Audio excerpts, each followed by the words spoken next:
सुरू ठेवण्यासाठी यांच्या पुढचं बटन दाबावं लागेल. याचा अर्थ असा की ती बहीण लाडकी नाहीये, यांना सत्ता लाडकी आहे आणि त्या लाडकी सत्ता मिळवण्यासाठी चाललेली यांची केविल आणि धडपड आहे. याविषयी वेगळं काही नाही, हे जनता सगळं ओळखून आहे. बैठक महाविकास आघाडीची देखील आता सगळ्या चर्चा सुरू आहे. बैठक पार पडत आहे. जागा वाटपासंदर्भात नेमकं कसं चित्र असेल, किती दिवसामध्ये? आम्ही बसलो होतो परवा 2 दिवसापूर्वी आणि काही चर्चा आम्ही केलेल्या आहेत. आता प्रामुख्यानं निकष कसे असावेत, काय असावेत या बाबतीतली चर्चा, प्राथमिक चर्चा आम्ही केलेली आहे आणि त्या पद्धतीनं पुढच्या बैठकीमध्ये आणखी बारकाव्यानं त्यामध्ये चर्चा होईल, जागा निश्चिती होईल. महाविकास आघाडी म्हणून आम्ही 288 जागा लढवू, त्यामध्ये आमच्या मित्रपक्षांचा सहभाग असेल आणि आम्ही ही विधानसभेची निवडणूक मोठं बहुमतानं जिंकू. क्रॉस वोटिंग करणाऱ्या आमदारांवर कारवाईचा बडगा उगारला जाणार होता. हायकमांडकडून अद्याप तशी काही पाऊल नाही. आम्ही प्रस्ताव तर हायकमांडला दिलेला आहे, त्यांनी काही निर्णय घेतले असं आम्हाला सांगितलेलं आहे, परंतु अजून कळवलेलं नाही.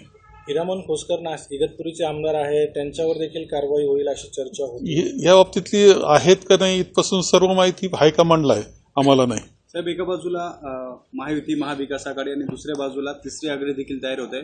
बच्चू कडू असतील, राजू शेट्टी असतील किंवा MM असेल, हे देखील तिसऱ्या आघाडी. नाही, असं आहे की तिसरी आघाडी याचा अर्थ असा की आमची जी महाविकास आघाडी आहे याची मतं कमी करण्याकरता म्हणून काही धडपड काही लोक करतायत आणि तसा प्रयत्न तर महायुतीच्या लोकांकडूनच होतोय असं आमचं मत आहे. त्याच्याकरता त्यांचा प्रयत्न आहे. भावी मुख्यमंत्री तसे बॅनर लागायला लागले, बच्चू कडू असेल किंवा इम्तियाज जलील असेल. नाही, आज तर सगळ्यांनाच अधिकार आहे, सगळ्यांनी लावले तरी हरकत नाही. साहेब, बच्चू कडू पुढच्या काही वेळामध्ये महायुतीमध्ये राहायचं की बाहेर पडायचं या संदर्भात आपला निर्णय जाहीर करणार आहे. नाही, त्यांचा आता तो व्यक्तिगत त्यांची बाब आहे, त्यावर मी काही बोलू इच्छित नाही. साहेब, 2018 ते 22 पर्यंत जवळपास महाराष्ट्रातून 1 लाखांपेक्षा जास्त महिला बेपत्ता आहे आणि दुसऱ्या बाजूला सत्ताधारी पक्ष लाडकी बहीण योजना. नाही, ह्या बाबतीत आम्ही हा प्रश्न उपस्थित केला होता विधिमंडळामध्ये सुद्धा.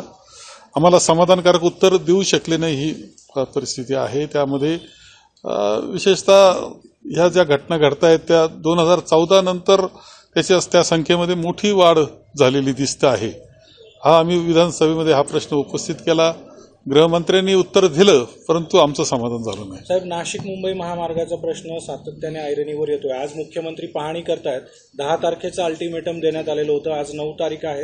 अद्यापही खड्डे बऱ्याच ठिकाणी बुजवण्यात आलेले नाहीयेत आणि वाहतूक जी ठप्प होते किंवा ट्रॅफिक जामचा प्रश्न आहे तो देखील सुटलेला नाही. अद्याप नाशिक मुंबई प्रवास हा आता नाशिकपर्यंतचा प्रवास आपला साधारण 3 तासामध्ये आपण पूर्ण करीत होतो, आता 6 तास त्याला लागतात. कधी कधी एका जागेवरच 1-1 तास आपण उभा असतो, ट्रॅफिक जाम असतो. त्या पलीकडे जाऊन समजा ट्रॅफिक नसलं तरी खड्डे मात्र पुन्हा प्रवासाचा अडथळे करीत असतात. इतकी वाईट परिस्थिती कधीही पाहिली नव्हती आम्ही. म्हणजे आता वर्षानुवर्ष आम्ही या रस्त्यावर प्रवास करतो, कधीही नाही ही परिस्थिती आहे.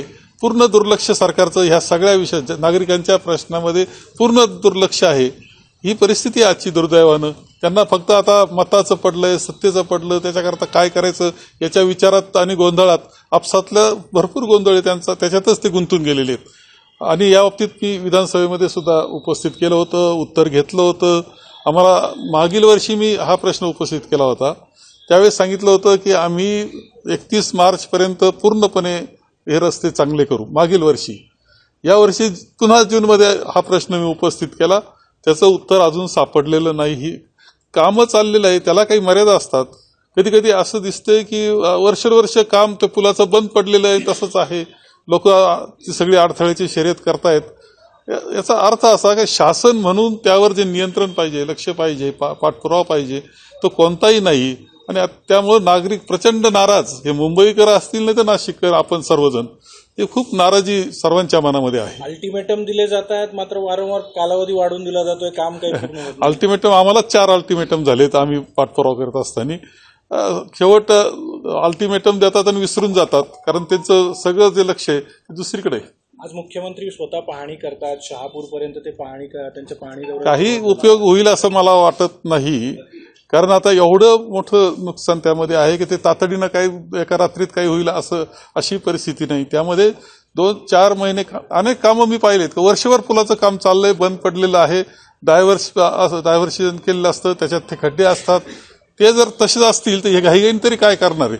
पाहणी करतायत, उपाय त्यांनी करावा, त्यांची जबाबदारी ती.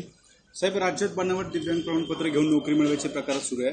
मात्र दुसऱ्या बाजूला खऱ्या दिव्यांग शिक्षकांना सेवानिवृत्तीनंतर त्यांच्या हक्काच्या वेतनापासून वंचित ठेवलं जातं आणि मंत्रालयात लाच मागितल्याचे प्रकार देखील समोर येतात. नाही, मंत्रालय तर हे लाचखोरीचं मोठं केंद्र बनलेलं आहे. प्रचंड भ्रष्टाचार तिथं चाललेला आहे. ही तर परिस्थिती आहे आणि सगळे नागरिक अनुभवत आहेत तो सगळं. इतकं हे भयानक स्वरूप त्याचं आता आम्ही सगळेजण पाहत आहोत. टक्केवारी हा विषय तर खूप मोठा आहे आणि टक्के वाढतच चाललेले त्यांचे दिसत आहेत.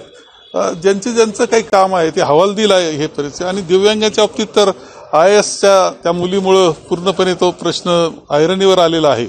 आणि काय चालतं आणि जे खरे प्रामाणिक विद्यार्थी, खरं आपण पाहिलं की नेटच्या परीक्षेमध्ये तेच झालं, तलाठी भरतीमध्ये सुद्धा तेच झालं, आता पाहिलं की IASच्या परीक्षेमध्ये सुद्धा. म्हणजे कमाल झाली या सरकारची की IASच्या परीक्षेमध्ये जर भ्रष्टाचार होत असेल आणि चुकीची माणसं तिथं जाऊन पोहोचत असेल तर या देशाचं प्रशासन कुठं जातंय हा मोठा प्रश्न निर्माण होतोय. त्यामुळे सगळेच काळजीचे विषय आहे आणि याला उपाय एकच आहे, या अशी सरकार बदलणं. सर, अजितदादांच्या गुलाबी रंगाच्या सर्व गाड्या बघितल्या. असं आहे की नुसतं रंग गुलाबी करून काय उपयोग आहे? तुमचं सगळं काही आतापर्यंत लोकांनी अनुभवलेलं आहे, म्हणजे वर्षानुवर्ष ते त्याचा ठसा एवढा उमटलाय की आता गुलाबी करून काही उपयोग होईल असं मला वाटत नाही. ABP माझा, उघडा डोळे बघा नीट.